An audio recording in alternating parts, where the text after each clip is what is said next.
Wakati mjadala kuhusu uanzishwaji wa jukwaa la vijana ukiendelea mitandaoni, Wizara mpya ya maendeleo ya vijana imeonyesha kwa vitendo kuwa suluhu za changamoto za vijana nchini inategemea na kasi ya utendaji na sio malumbano ya vifungu vya sheria. Waziri wa Nchi Ofisi ya Rais Maendeleo ya Vijana, ndugu Joel Nanauka, ameweka wazi kuwa katika kipindi cha mwezi Disemba pekee ofisi yake imepokea na kushughulikia masuala 645 yaliyowasilishwa na vijana kutoka mikoa mbalimbali nchini.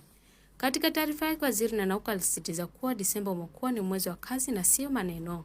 Takwimu hizo zinaonyesha kuwa changamoto kubwa zinazokabili vijana ni pamoja na uhitaji wa ardhi kwa uwekezaji, ukosefu wa ajira, changamoto za mikopo ya elimu ya juu na migogoro wa kodi na mamlaka ya mapato Tanzania yani TRA.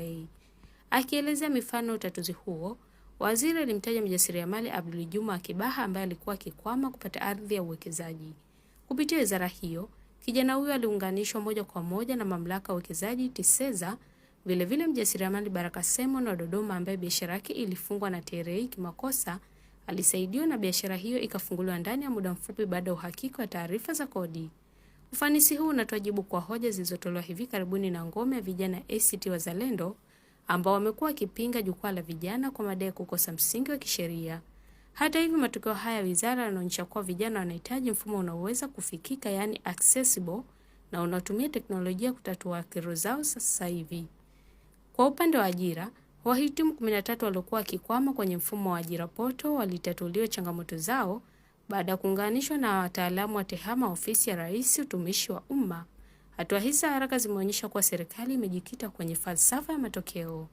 Kushuka kwenye vijiwe na sokoni, Wizara Nanauka ilibainisha kuwa amefanya ziara katika mikoa ya Mbeya, Songwe na Songea ambako alikutana na vijana sokoni na kwenye vijiwe vya bodaboda.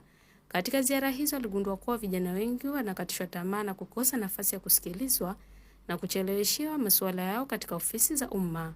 Na nukuu, "Nilikuta kukosekana kwa uwiano wa taarifa za fursa, jambo linalowakatisha tamaa vijana na kujenga chuki miongoni mwao," alisema Nanauka na kuongeza kuwa falsafa yake ni kufanya mambo kwa kasi, kufikika na kutumia teknolojia.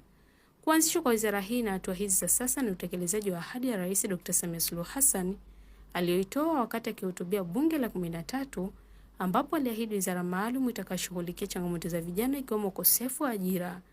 Wakati upinzani ukiendelea kusisitiza sheria namba 12 ya mwaka 2015 ya Baraza la Vijana, takwimu za sasa zinaonyesha kuwa jukwaa la vijana na kasi ya wizara hiyo ndio nyenzo inayotoa majibu ya haraka kwa vijana aliyoko mtaani leo. Nikusihi mtazamaji wa Kasako Media, kwa update zaidi unaweza kutufuatilia kupitia mitandao yetu mbalimbali ya kijamii ambapo Instagram na Facebook ni Kasako Media.